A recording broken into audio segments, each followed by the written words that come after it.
Kane stands frozen in his empty living room, luggage still in hand, his mistress Lara beside him. The furniture is gone. His wife's photos, her clothes, everything vanished. On the bare dining table sits a single envelope and a USB drive. His phone buzzes. A message from his mother-in-law. You destroyed her. Now face what you've done. His hands shake as he reaches for the envelope. Behind him, Lara whispers, Kane, what is this? But he cannot answer. He already knows his world has ended. Before we continue, let me ask you something quietly. Where are you listening from right now? And what time is it in your part of the world? Some of us are hearing this story under the hot afternoon sun. Some in the calm of the night, when thoughts are heavy and hearts are open. Different places, one story, one lesson. If stories like this speak to your heart, please subscribe to the channel. Your like helps this story reach another soul. Your comment tells me you understand the lesson. And when you share, you may be saving someone from the same mistake. Now let us continue. The key turned in the lock with the same familiar click it had for 6 years, but everything beyond that door had changed. Kane pushed it open, rolling his suitcase behind him, Lara's perfume still clinging to his shirt from their week-long holiday in Zanzibar. They had stayed at an expensive resort, posted photos on social media, lived as though they were the ones truly married. Your place is lovely, Lara said, stepping inside. Then she stopped. Kane. Where's everything? The living room stretched before them, empty except for dust patterns on the floor where furniture had stood. The wedding photo that had hung above the sofa, gone. The cream-colored couches Wendy had saved for months to buy, gone. Even the curtains had been stripped from the windows, leaving the late afternoon sun to pour mercilessly across bare walls. Kane's throat tightened. He walked further inside, his footsteps echoing. The dining area held only the table, and on it, a single white envelope beside a small USB drive. Nothing else. He moved through the house like a man in a nightmare. The bedroom empty. Wendy's closet bare. The bathroom counter where her lotions and perfumes had cluttered every surface, wiped clean. She had erased herself from his life completely. His phone buzzed. Wendy's mother. You destroyed her. Now face what you've done. Kane's hands trembled as he returned to the dining room and picked up the envelope. Inside were divorce papers already filed with the court, and a handwritten note in Wendy's careful script. Read what you did to me. Watch what you made me become. The USB has everything you need to understand. Don't bother looking for me. I'm gone and I'm never coming back. Lara stood by the doorway, her earlier confidence evaporating. Kane, what's happening? Where's your wife? She left, he whispered. Left? Just like that. Kane thought back over the past months, searching for signs he had missed. Wendy had grown quieter, yes. After the third miscarriage 18 months ago, something in her had dimmed. She stopped crying when he came home late. Stopped asking where he had been. Stopped begging him to try again for a baby. He had told himself she was finally accepting their reality, moving on from her obsession with pregnancy. But now he understood. She hadn't moved on. She had been planning. Their marriage had started with such promise. Wendy was kind, patient, devoted. She had supported him through job changes, family drama, financial struggles. But after the first miscarriage, Kane had felt something shift inside himself. The second one made him resentful. By the third, he could barely look at her without feeling trapped by her grief. 8 months ago, Lara had joined his office as a project coordinator. She was vibrant, uncomplicated, free from the heavy sorrow that filled his home. The affair began almost accidentally. Late nights at work, shared drinks, a kiss that became more. Kane told himself he deserved this. Wendy was too broken, too consumed by loss. He needed someone who made him feel alive again. He had justified every lie, every secret hotel visit, every evening he claimed to be working late. Wendy never confronted him, and her silence felt like permission. But in recent weeks, she had seemed almost peaceful. She cooked his favorite meals, smiled when he walked through the door, asked about his day with genuine interest. He had assumed she was finally healing, finally becoming the woman he had married again. He had been so terribly wrong. Kane, talk to me, Lara pressed. What's on that drive? He looked down at the small device in his palm. Part of him wanted to throw it away, to refuse to know. But Wendy's words echoed in his mind. Watch what you made me become. With shaking hands, he retrieved his laptop from his suitcase and inserted the drive. A single video file appeared on the screen. He clicked it. Wendy's face filled the monitor. She sat in an empty room, the walls behind her white and unfamiliar. Her eyes were hollow, her cheeks thinner than he remembered. But her voice was steady and clear. Hello, Kane, she began. If you're watching this, you've finally come home. Wendy's image on the screen seemed to look directly into Kane's soul. Laura moved closer, standing behind him, her hand resting uncertainly on his shoulder. Kane felt paralyzed, unable to stop the video or look away. I want you to understand what you did to me, Wendy continued, her voice calm but weighted with unbearable sadness. Not what you think you did. What you actually did. She folded her hands in her lap, a gesture so familiar it made Kane's chest ache. 6 years ago, I married a man I believed would protect me, cherish me, build a life with me. For the first 2 years I thought I had that. Then I got pregnant. Do you remember how happy we were, Kane? You held me and cried. You called your mother, my parents, all our friends. You were going to be a father. Kane's throat constricted. He remembered. When I lost that baby at 12 weeks, I thought my world had ended. But you held me through it. You told me we would try again. You told me it wasn't my fault. Wendy paused, her jaw tightening. That was the last time you treated me like a person instead of a problem. Lara's hand slipped from Kane's shoulder. The second pregnancy came 8 months later. I was terrified, but you seemed distant. You worked longer hours. When I lost that baby at 14 weeks, you said, and I remember your exact words, maybe it's not meant to be. Not we'll try again. Not I'm here for you. Just, maybe it's not meant to be. Wendy's eyes glistened but no tears fell. The third miscarriage broke something in me, Kane. I was 16 weeks along. Far enough that we told everyone. Far enough that I'd felt the baby move. And when I came home from the hospital empty and destroyed, you were angry. You said I was making everything about me.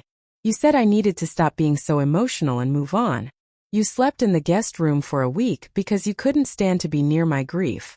Kane felt Laura step back from him, creating distance. That's when you started the affair, wasn't it? Wendy asked, tilting her head slightly. I know it was Laura. I've known for 6 months, Kane. I saw the messages you forgot to delete. The hotel receipts in your jacket. The perfume that wasn't mine on your shirts. Kane's stomach churned. 6 months. She had known for 6 months. I didn't confront you because I wanted to see how far you would go, how deep your cruelty ran. And you showed me. Wendy's voice hardened. You came home every night and ate the food I cooked. Slept in the bed beside me. Kissed me goodbye in the mornings. All while building a life with someone else. She leaned forward slightly. But here's what you don't know.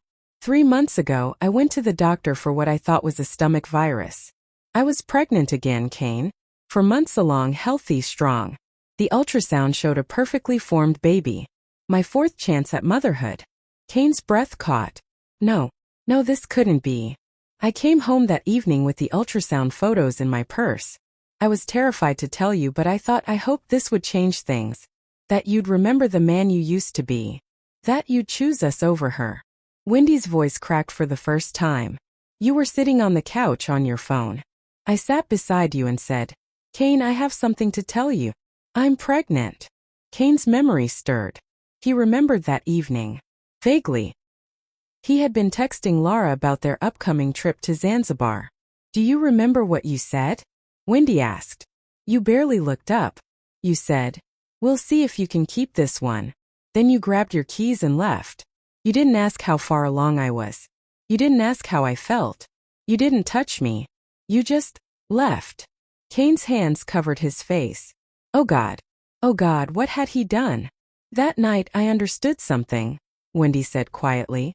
Bringing a child into this marriage would be the cruelest thing I could do. Not to you. To the child. How could I raise a baby knowing their father resented their existence?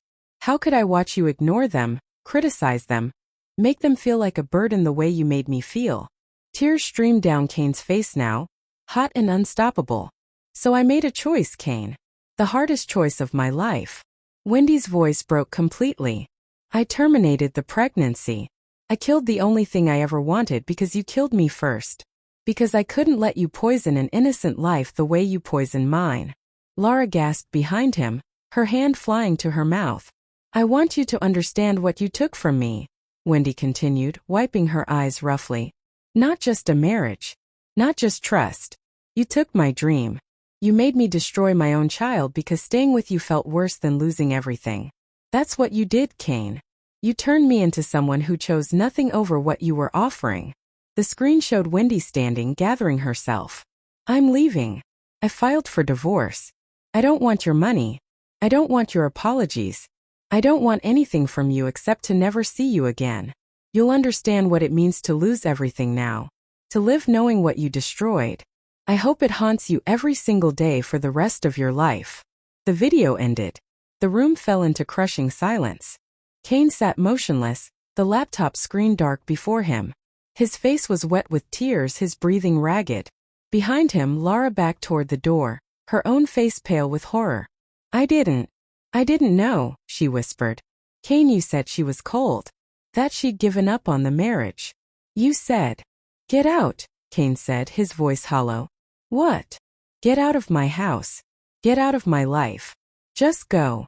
Lara stared at him for a long moment, then grabbed her purse and fled. The door slammed behind her, leaving Kane alone in the empty house with the weight of what he'd done. He didn't know how long he sat there. Minutes. Hours. The sun set, plunging the room into darkness, and still he didn't move. A knock at the door startled him. He stumbled to answer it, hoping irrationally that it might be Wendy, that she'd changed her mind, that he could fix this somehow. Instead, he found his mother standing on the doorstep, Wendy's parents beside her. All three faces were carved from stone. Mama, Kane began. His mother's hand cracked across his face with stunning force. He staggered back, shocked. How dare you, she hissed. How dare you call me that after what you've done? Wendy's father pushed past him into the house, taking in the emptiness. She sent us copies of everything. The video. The medical records. The divorce papers. We know it all, Kane. I can explain. Explain what? His mother demanded, stepping inside. Explain how you drove that girl to such despair she destroyed her own child? Explain how you betrayed every vow you made. Explain how my son became a man I don't recognize. Kane's legs gave out. He sank onto the floor, his back against the wall. I didn't know she was pregnant. I didn't know. You didn't know because you didn't care. Wendy's mother shouted, her usual gentle demeanor shattered. She told you and you dismissed her like she was nothing. Like the baby was nothing. Do you understand what you did to my daughter? Where is she? Kane asked desperately. Please, I need to talk to her. I need to apologize. She's gone, Wendy's father said flatly. Left the country this morning. She's staying with my sister in Canada. And before you ask, no, we will not tell you how to reach her. You will never speak to her again. Kane's world tilted. You can't, she's still my wife. No, his mother said coldly. She filed for divorce 2 weeks ago. It'll be finalized in days. She doesn't want anything from you. She just wants you gone from her life completely. Mama, please. I raised you better than this, Kane. I taught you to respect women, to honor your commitments, to be a man of integrity. That woman gave you 6 years. She survived 3 miscarriages with barely any support from you. She loved you even when you made it impossible. And you repaid her with cruelty and betrayal. Wendy's mother stepped forward, her voice shaking. She called me the night before the procedure. She was sobbing so hard I could barely understand her. She said, Mama, I can't bring a baby into this. I can't let Kane destroy another innocent soul. She begged me to tell her she was making the right choice. What was I supposed to say? Kane buried his face in his hands, his entire body shaking with sobs. And now everyone knows, Wendy's father added. She posted her story online this morning. No names, but everyone in our community knows it's about you. It's everywhere, Kane. Thousands of shares. Hundreds of comments from women sharing their own stories of betrayal. Kane's phone, lying on the floor beside him, began to buzz incessantly. Messages. Calls. Notifications flooding in. His mother's voice cut through the noise. Lara left you already, didn't she? Kane nodded miserably. Good. She should. You deserve to be alone with what you've done. The three of them stood over him for a moment longer, their judgment absolute. Then Wendy's parents turned toward the door. We'll collect the rest of her things tomorrow, her father said. Don't be here when we come. Kane's mother lingered a moment longer. When she spoke, her voice carried a pain that cut deeper than anger. I hope one day you understand the magnitude of what you destroyed. But even if you do, it won't matter. Some things can't be forgiven because they can't be undone.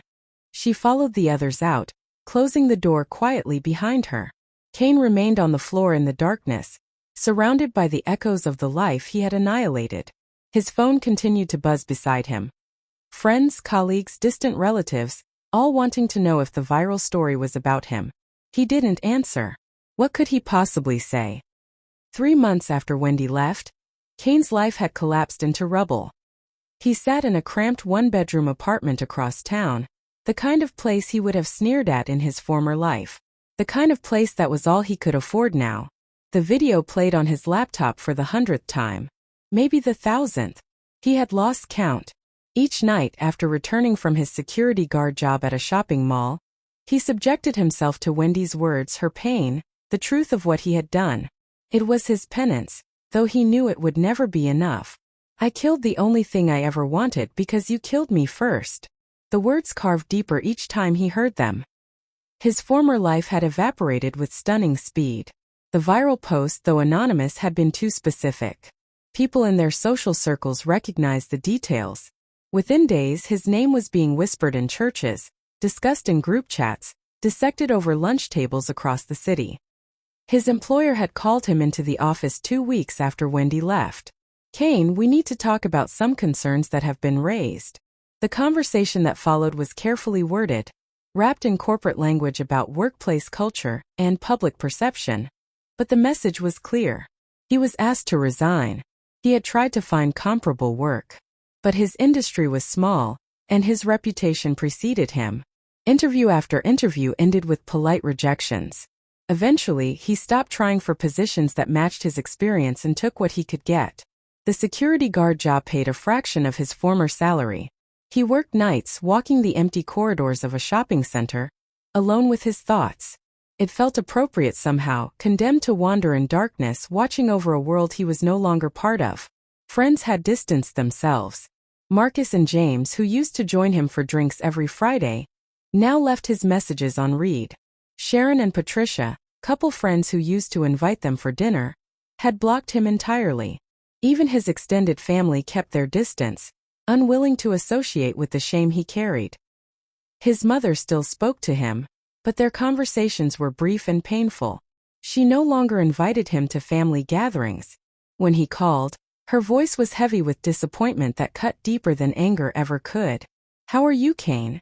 I'm managing, Mama. A long silence.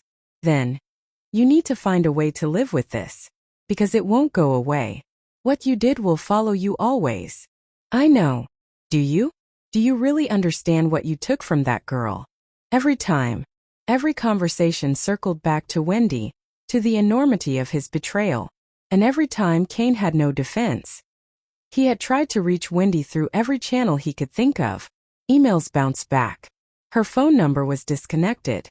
Her social media accounts were deleted. Her parents refused to speak to him. Her friends threatened legal action if he didn't stop trying. She had meant what she said. She was gone, completely and permanently erased from his reach. Late at night, in the quiet hours between shifts, Kane's mind tortured him with images of what could have been. A child. His child. Playing in the park, learning to walk, calling him daddy. The family he had destroyed before it ever existed. He calculated the timeline obsessively. The baby would have been born by now. A boy or girl he would never know. A son or daughter growing up somewhere without him, or more accurately, never growing up at all because of him. The worst moments came when he allowed himself to imagine Wendy holding their child. Her face lit with the joy he had seen in the early days of their marriage.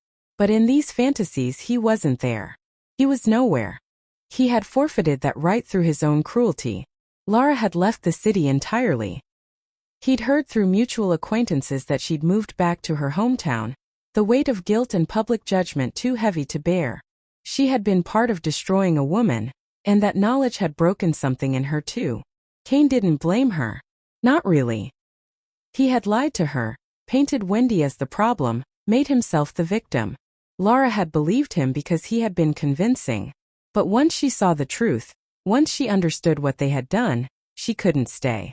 The shopping center was quiet tonight. Kane walked his rounds, checking locked doors, his footsteps echoing in the empty halls. In the window reflections he saw a stranger, gaunt, tired, aged beyond his years. He barely recognized himself. His phone buzzed. A message from an unknown number. His heart leaped. Could it be? But no. It was a forwarded article. Someone had written a think piece about Wendy's viral story, analyzing patterns of emotional abuse in marriages, the impossible choices women face, the long-term impact of betrayal. The piece had been shared thousands of times. Wendy's story had become bigger than just her pain. It had sparked conversations across the country about marriage, about how men treat women who suffer, about the quiet cruelties that happen behind closed doors. And Kane was the unnamed villain in all of it. The man who drove his wife to such despair she chose to destroy her own dream rather than let him poison it. He deleted the message and continued walking, the fluorescent lights humming above him, casting everything in harsh, unforgiving clarity. There would be no redemption, no grand gesture that would fix this, no amount of suffering that would balance the scales. Wendy was gone, their child was gone, and his former life was gone. All that remained was this. Endless nights walking empty halls, replaying his failures, understanding too late what he had destroyed. Some men get second chances. Kane finally understood he was not one of them. 2 years had passed since the day Kane returned from Zanzibar to find his life dismantled. He had moved cities seeking anonymity, starting over in a place where no one knew his name or his story. He worked as a warehouse supervisor now, a modest position that paid his bills and asked nothing more of him. He lived alone in a small flat on the outskirts of town. No pictures on the walls. No decorations. Nothing that spoke of a past or suggested a future. Just a bed, a table, a chair, and the laptop that still held Wendy's video, untouched but never forgotten. Kane had stopped watching it months ago. He didn't need to. Every word was burned into his memory, playing on an endless loop in his mind without prompting. He rarely spoke to anyone beyond what work required. He had learned that isolation was safer. People asked questions. They wanted to know about his past, his family, his relationships. Easier to stay silent, to fade into the background of other people's lives. His mother called once a month, duty more than desire. Their conversations were brief. Are you eating properly? Yes, Mama. Are you going to church? Sometimes. The lies came easily now. He didn't go to church. Couldn't bear to sit in a sanctuary and pretend he deserved grace. Last week, she had shared news that cleaved through him like a blade. I spoke with Wendy's mother. Wendy has a good job now. She's doing well. Found peace, they say. Kane had gripped the phone tighter. Is she? Is she happy? A long pause. As happy as someone can be after what she went through. She'll never marry again. Never have children. But she's built a life for herself. That's more than you gave her. The words weren't meant to wound, just to state facts. But they cut nonetheless. Mama, does she ever ask about me? No, Kane. She doesn't. You don't exist to her anymore. You need to accept that. He had. Or he was trying to. But acceptance didn't ease the weight. Through careful searching online, avoiding any direct contact that might upset Wendy or her family, Kane had pieced together fragments of her new life. She worked for an international nonprofit, focused on women's health and trauma recovery. The irony wasn't lost on him. She was helping other women heal from the kind of pain he had inflicted on her. There were a few professional photos of her at conferences speaking on panels. In them, her smile was polite but didn't reach her eyes. She looked older, harder, like someone who had survived something terrible and refused to be destroyed by it. But the light that had once animated her features, that joy he remembered from their early days, was gone. He had done that. Extinguished that light completely. Occasionally, in moments of profound weakness, Kane searched for Lara online. She had married someone else, he discovered. A quiet man who worked in agriculture. They lived in a rural area, far from the city where their affair had unfolded. She had children now, 2 young ones visible in carefully curated family photos. She had moved on, built a new life, found redemption through different choices. Kane was glad for her in a distant way. At least one of them had escaped the wreckage. But for him there was no such escape. His co-workers knew him as a quiet man who kept to himself. They didn't know he had been married once. Didn't know about Wendy or the baby or the choice that haunted him every waking moment. They saw only the shell he presented: competent, punctual, unremarkable. Last month, one of the younger women in the warehouse, a kind girl named Jasmine, had asked him to join a group going out for drinks after work. He had politely declined. Later, he heard her asking another colleague, "Is Kane married or something?" "He's never mentioned anyone." "No idea. He doesn't talk about personal stuff." "That's sad. He seems so lonely." Lonely. Yes, that was the right word. But it was a loneliness he had earned, carved out through his own cruelty. Kane kept a single photograph, hidden in his wallet. It was from their 2nd anniversary before the miscarriages, before everything fell apart. Wendy was laughing at something he'd said, her head thrown back, her hand resting on his chest. They looked happy. They looked like people who had a future. He carried it not as comfort but as reminder of the woman he had failed, of the man he used to pretend to be, of everything he had destroyed through selfishness and pride. Sometimes, walking home from work through the dusty streets of his new city, Kane allowed himself to imagine parallel lives. One where he had been stronger, kinder, present. Where Wendy's pregnancy announcement had jolted him awake instead of pushing him further into denial. Where their child had been born healthy, and they had rebuilt their marriage on honesty instead of letting it rot in silence. But these fantasies always ended the same way, crashing against the immovable reality of what actually happened. There was no alternate version of events. Only this one. The one where he failed catastrophically and permanently. He would never hold his child. Never see Wendy smile at him again. Never repair the damage he had caused. These were facts as solid as the ground beneath his feet. In moments of desperate weakness, Kane wondered if Wendy ever thought about him. If she ever questioned her choice to cut him off completely.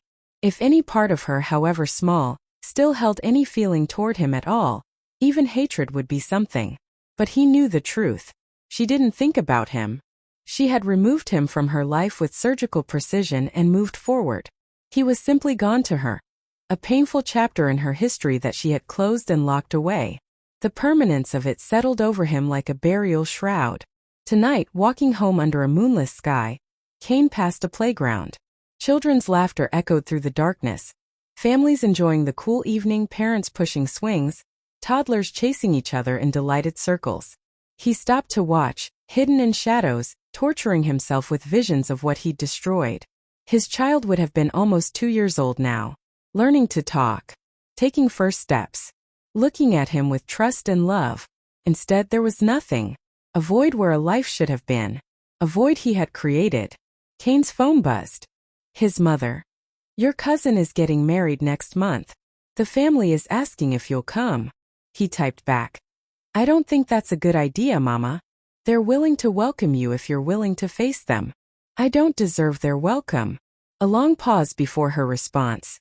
"No, you don't. But you're still family. We don't abandon our own, even when they've fallen." Kane read the message 3 times, emotion clawing at his throat. Even now they were showing him more grace than he had shown Wendy. More grace than he deserved. "I'll think about it," he finally replied, knowing he wouldn't go. Couldn't face the questions, the judgment, the carefully polite conversation that would avoid mentioning the elephant in every room, what he had done. He pocketed his phone and continued walking, the children's laughter fading behind him. This was his life now. This was his consequence. Not prison or poverty or physical suffering, but the psychological weight of knowing exactly what he had destroyed and being powerless to undo it. Wendy had survived and rebuilt, yes, but she would never be whole again. She would never have the children she desperately wanted. She would never trust a man enough to remarry. She would carry the scars of what he did to her for the rest of her life. And Kane would carry the knowledge of that truth. would wake every morning knowing he had taken a woman who loved him completely and broken her so thoroughly she chose to destroy her own dream rather than let him contaminate it. This was justice. Not dramatic or cinematic, but quiet and absolute. A life sentence of understanding the magnitude of his cruelty, and living with the fact that no amount of remorse could repair it. In his small flat, Kane sat at his table and pulled out the photograph. Wendy's frozen laughter mocked him from the past. He traced her face with one finger, memorizing features that belonged to a woman who no longer existed, who had been replaced by someone harder, colder, permanently damaged. "I'm sorry," he whispered to the image as he did every night. "I'm so sorry." But the photograph didn't answer. Wendy didn't answer. The universe didn't answer. And that silence, that absolute eternal silence, was the truest consequence of all. Some actions cannot be forgiven because their consequences cannot be undone. Some choices destroy not just the present but the future, erasing possibilities that will never exist. Some betrayals are so profound they alter the fundamental nature of everyone involved, leaving only wreckage where love once stood. Kane finally understood this truth completely, and that understanding, that perfect clarity of what he had done and what it meant, was his permanent punishment. There would be no redemption arc. No healing. No moment of grace where the pain lessened or the guilt faded. Only this. The rest of his life spent knowing he had destroyed the one person who had loved him unconditionally, and the child they could have raised together. That was the price of betrayal. Not losing what you had, but knowing you destroyed someone who once loved you completely, and then living with that knowledge day after day, year after year, until the weight of it became the only truth you knew. Kane placed the photograph back in his wallet, turned off the light, and lay down in the darkness. Tomorrow he would wake and go to work and come home and repeat this same cycle, carrying his permanent scar. Just as Wendy carried hers, though hers was undeserved and his was earned through cruelty. And that distinction between innocent suffering and deserved consequence was the final unbearable truth. Some wounds never heal. Some prices are paid forever. And some men like Kane must live the rest of their lives knowing they caused irreparable damage to the one person who deserved better. That is the price of betrayal. That is justice. Thank you for staying with me to the end. Comment your thoughts on the betrayal, and tell me where you are watching from. Don't forget to like, subscribe, and turn on notifications for more gripping stories like this. What do you think happens next? Comment below.